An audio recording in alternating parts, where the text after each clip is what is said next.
Well, what brings you here, my friend?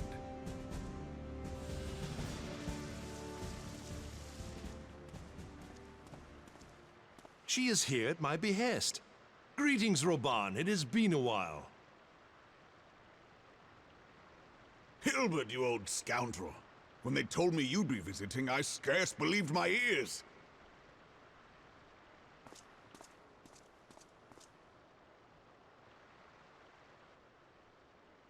But look at you! The honored captain of the Crystal Bloody Braves. Who'd have imagined, eh? Not many, but fewer still would have imagined your destiny lay in politics, old friend. Aye. We've both come far, have we not?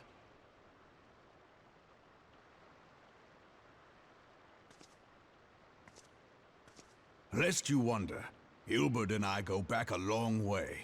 We've been friends and rivals since we were lads.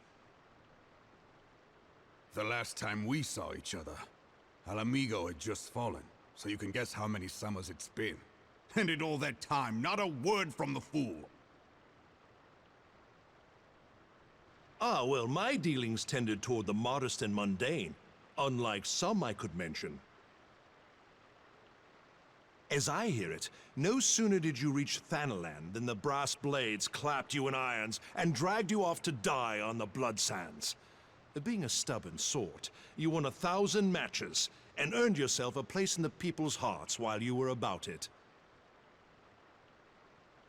Then, with your mountain of prize money, you bought the Colosseum and secured a seat on the Syndicate. Those balls, brother! Rags to riches does not do it justice.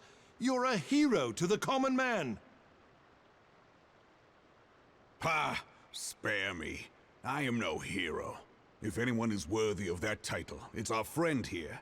Next to her, I'm little more than a glorified butcher.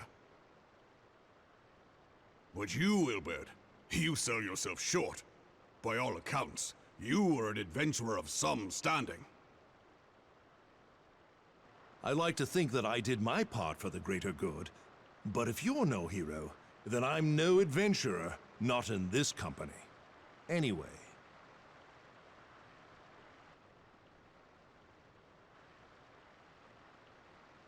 I have tidings. So there has been progress. I've let it be known that this meeting is a reunion between old friends. None will give your visit a second thought. To convene elsewhere would only attract attention. Let us speak here, in plain view of all.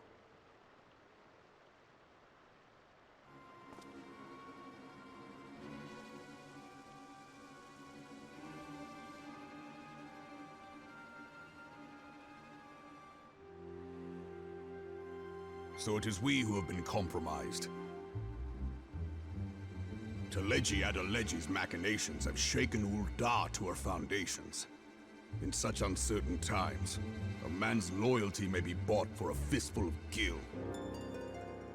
But if this snake has truly been in our midst for as long as you say, we must needs consider a far graver possibility. Conspiracy. Could it be that the Monetarists have been in league with the Empire from the first? Very well. I will have my most trusted men investigate the matter. Continue your inquiries in the meantime. It does me well to see you again, old friend. When next we meet, let it be over a flagon of ale. I look forward to it.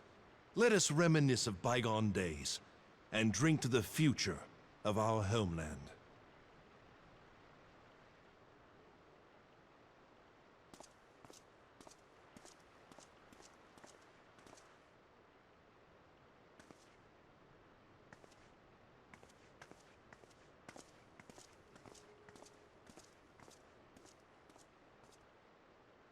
Flame General.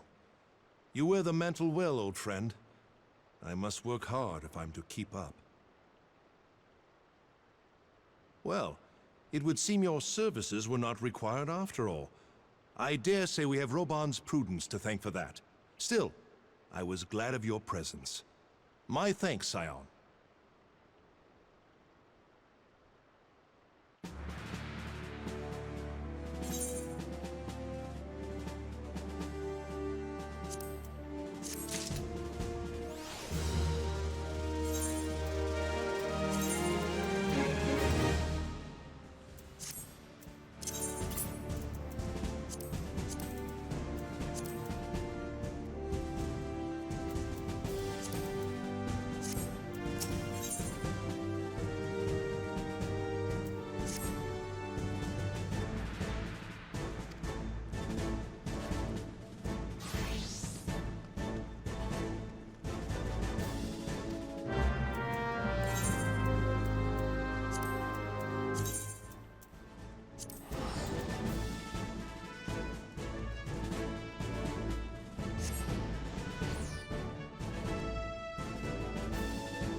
Have faith, my friend. You need only state your case with confidence and clarity.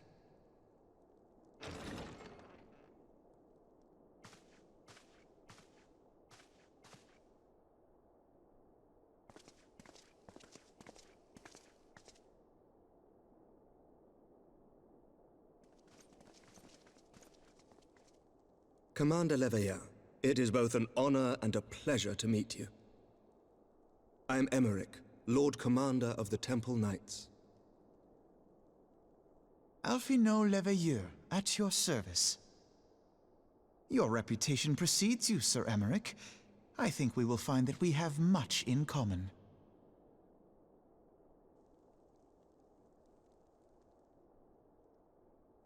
Speaking of reputations, yours towers over us all. Does it not? It does indeed, Lord Commander.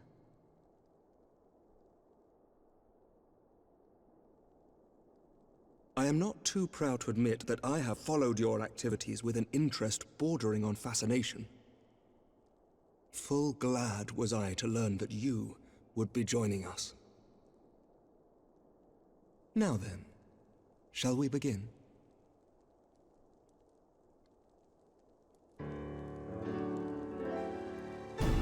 We know full well that the Garleans will return in force ere long.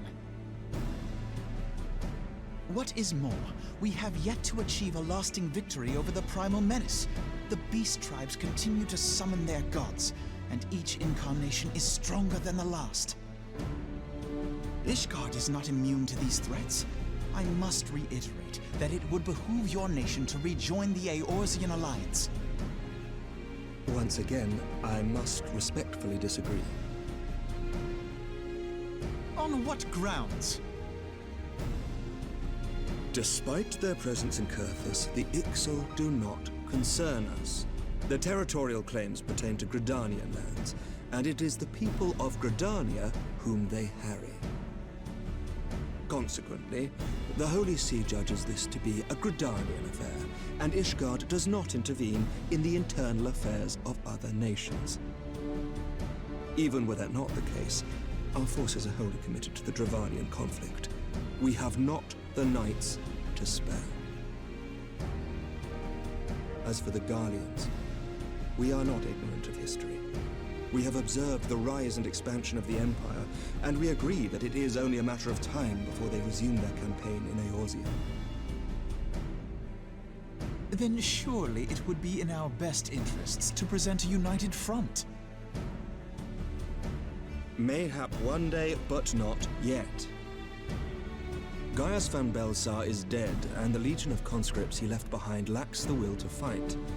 We think it highly unlikely that they will emerge from behind the walls of their castra for some time. Forgive me, but if Ishgard's position has not changed, why did you agree to this meeting?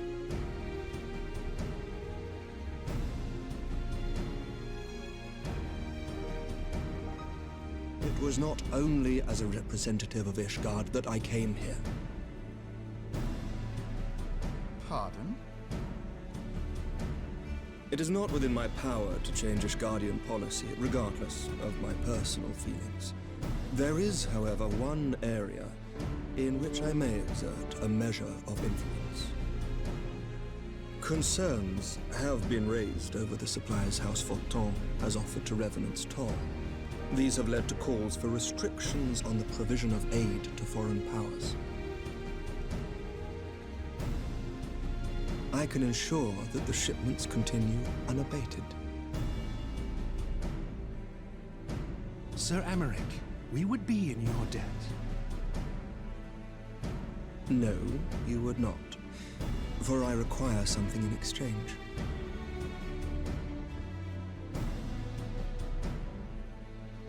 Of late, there has been a flurry of Dravanian activity, the purpose of which was not immediately clear. However, our astrologians have since observed alarming changes in the heavens. The dragon star waxes unnaturally bright, and there are whispers that it portends the resurrection of Midgard-Sorma. The fallen guardian of Silvertear Falls? That's absurd. Full many times have I gazed upon the dragon's corpse still wound around the Agrius, and wondered how different our world might be if it yet lived to plague the skies.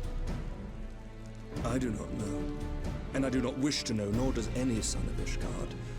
Yet the mere presence of Dravanian forces is not sufficient grounds to send knights to Mordona, whatever our astrologians say. As I told you before, we have not the forces to spare. But we do. So you will intervene on our behalf if we agree to watch over the Keeper of the Lake.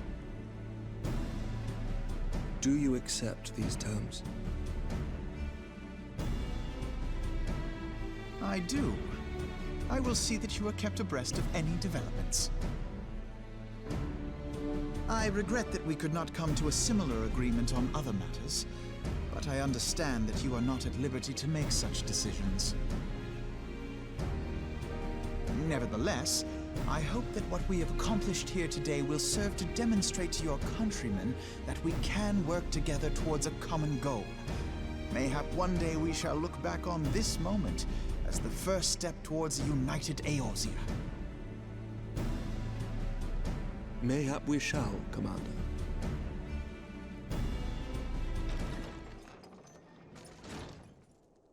What is the meaning of this? The caravan, my lord. It's been attacked. It was Iceheart, my lord.